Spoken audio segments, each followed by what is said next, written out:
Gott sagt von Moses, ich komme zu dich in einen dicken Wolk und du kommst zu mich auf den Berg.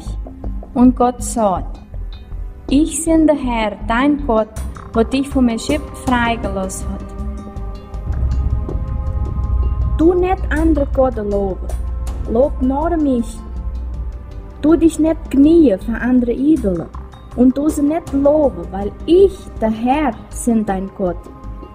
Du nicht meinen Namen benutzen, ohne den Respekt, wo er wert ist.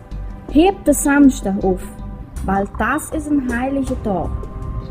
Du dein Vater und deine Mutter ehren. Du nicht umbringen. Du nicht dein Mann oder deine Frau hingehen. Du nicht stehlen. Du nicht falsche Zeichen stellen. Du nicht der andere sein Haus begehren, seine Frau, sein Ochse oder sein Mule.